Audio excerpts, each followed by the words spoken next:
The 5 greatest UFC moments of the past decade. There have been so many awesome moments in this sport, but I've narrowed it down to 5. Here we go. At number 5, I have round 5 of Jiri Prochazka versus Glover Teixeira, the greatest fight in light heavyweight history for the 205 belt. We had Glover Teixeira, old man Glover, who had a late career resurgence and actually got the belt over Jan Blachowicz, which was a shock in itself, versus Jiri Prochazka, the rising, hungry contender, who looked like a world beater and was knocking out everybody. This fight had a lot of hype and anticipation built up to it, but most people were on the side that Jiri will probably run through Glover, but you fast forward to round 5, and that's not what we had at all. Glover Teixeira was probably up 3-1 in this fight. Jiri Prochazka needed a big round 5. Maybe it was 2-2. Regardless, Glover probably had the upper hand. Maybe it was 2-2. But early round 5, Glover Teixeira rocks Jiri. Drops him bad. It looks like the fight's about to be over. Whether he finishes him or not, Glover will either win on the scorecards or get a finish right here and then. But then instead of following up on the feet, Glover Teixeira made a big mistake. Glover decided to go for a takedown and try to submit Jiri Prochazka. I have no idea to this day what he was thinking. He had Jiri hurt on the ropes, probably 2 or 3 good strikes away from ending the fight. Glover wanted to grapple. Probably the worst decision of his entire career. He wins this championship fight if he does not make that decision. So then for the next 2 minutes or so, they're grappling.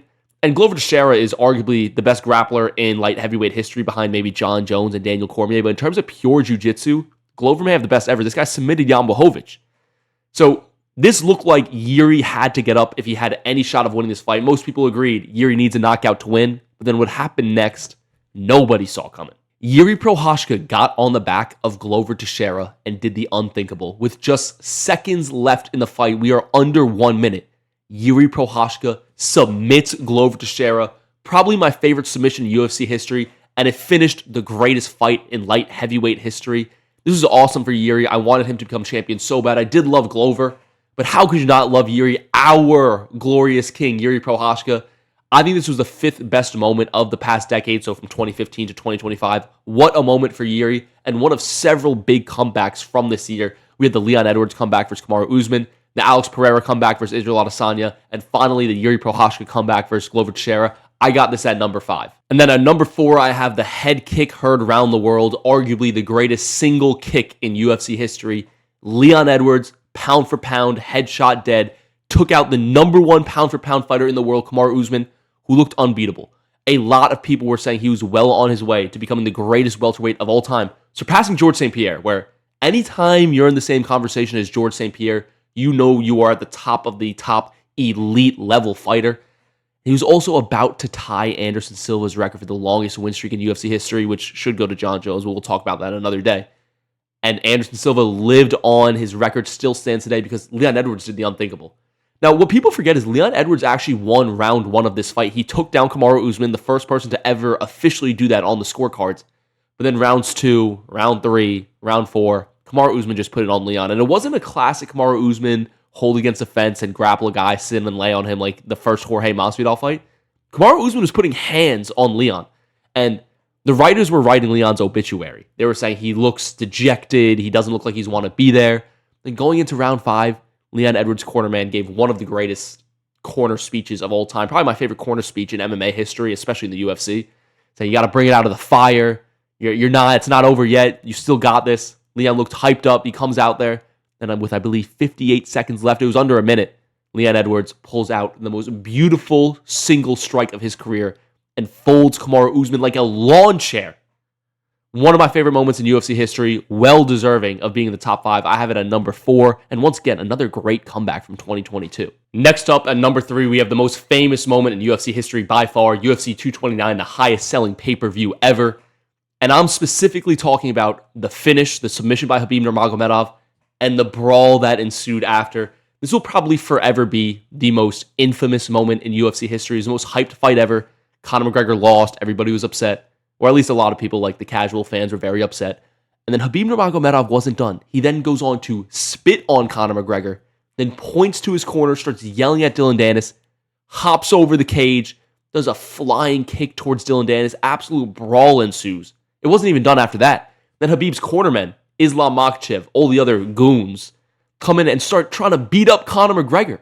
Like, I don't think some people realize, the people who weren't watching the sport at the time, don't realize how insane this was. This was like the biggest thing to ever happen to the UFC. I still, to this day, just cannot believe this happened. Khabib Nurmagomedov got his big win, but this moment was so much bigger than just Conor McGregor losing and Khabib Nurmagomedov finally being undisputed belt. No conversation about Conor being the best in the world. He finally gets a shining moment. But all just got so overshadowed by what happened either.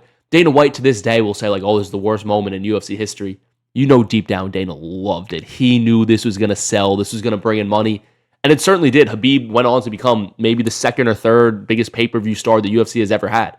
He was selling near 1 million buys versus Justin Gaethje. That was not happening before the Conor fight.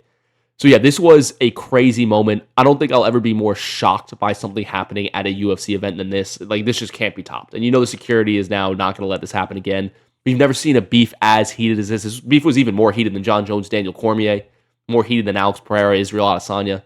This moment was so wild. And if you were not there at the time, I just want you to take a step back and realize how crazy this was. So this is number 3 on the list, just barely being knocked out by the top 2. But yeah, Khabib submitting Conor and the post-fight brawl is number 3 on the list. Crazy moment. Next up, I'm sure you knew this was going to be on the list. We have UFC 300, Max Holloway doing his signature and iconic point down at the end of the 5th round and slumping Justin Gaethje out as cold as an ice cube. This was like the peak of being a UFC fan. Everybody was talking about UFC 300. It was the greatest card of all time. It was one of those moments where you brought over all your friends to watch a UFC fight and you were just hoping they lived up to the hype. And Max Holloway absolutely delivered, arguably the greatest moment in UFC history right here. Like the 2 fights after this one, just like I feel like I couldn't even watch it because my adrenaline just spiked when this happened. Now, for those of you who don't know, I'm sure most of you do, Max Holloway was up 3 rounds to 1 in this fight, arguably 4 rounds to 0. The last 10 seconds of the fight, he hears the blocks clap. He points down to the center of the cage, and Justin Gaethje knows what's going on because we've all seen the iconic clip of Max Holloway versus Ricardo Lamas. Max Holloway points to the center of the ground. They just start slugging it out with each other. Super famous clip in the MMA community, but not like worldwide. And Max Holloway does it again. And what's so awesome about it is, it's not like Max Holloway was down on the scorecards and he was doing this to try and give himself a shot. He knew he could have just coasted and kind of ran away for the last 10 seconds and he wins the fight. He's in great stance. But no, he puts it all on the line. That's why Max Holloway is one of my favorite fighters of all time, and he should be one of everybody's favorite fighters of all time. He gives Justin Gaethje a chance. Max Holloway is just too quick. He's beating up to the body, up top, down low, and then all of a sudden with 1 second left, the best buzzer beater in UFC history and the latest knockout in UFC history with 1 second left, a true buzzer beater, like even later than Yair Rodriguez versus Korean Zombie. He slumps Gaethje out cold. He celebrates. He's like, going crazy. There was nothing better than this. This is what peak UFC fandom was like. Other than the Florida Gators winning the national championship for basketball, this was probably my favorite sports moment of all time. I don't think I've ever been more hyped at a moment, once again, other than the Florida Gators winning the national championship. Go Gators. Regardless, this is something that will forever live in the memory of every combat sports fan, and really just any sports fan in general. Everybody knows this has transcended the UFC. This is so huge. Unbelievable moment. Everybody was there watching it.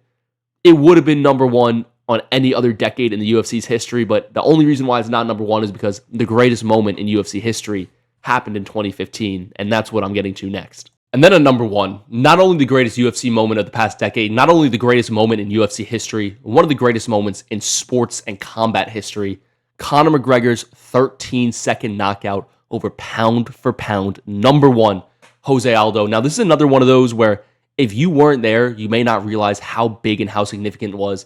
This was Conor McGregor on his rise, the most hyped prospect in the history of the UFC, having the potential to go down as the most famous guy in the history of the UFC. And he was actually, on most books, an underdog in this fight because Jose Aldo was the best fighter in the world. A lot of people thought he was well on his way to become the greatest fighter of all time.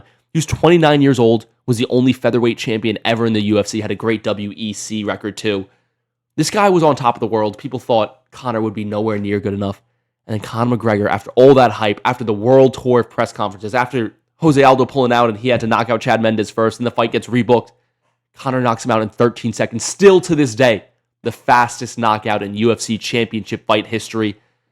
This was just so iconic. This is what really elevated the UFC into the international phenomena that it is today. Before this fight, I would say boxing was still bigger than mixed martial arts. This was the turning point right here. This led to the Mayweather fight that he increased the eyes on mixed martial arts more as well. This is when the UFC and MMA took over boxing. And it was just the fact that it was Conor McGregor. It was such a wild moment. The pressure felt so high, and then just out of nowhere, it was gone. I wish I had my reaction filmed to this. Still, to this day, fastest knockout in UFC title fight history, and in my opinion, the greatest moment in the UFC the past decade and of all time. Conor McGregor knocking out Jose Aldo. I hope you guys liked the video. Let me know what you agree and disagree with. What should be higher, what should be lower. What should have been included. And yeah, thanks for watching and subscribe.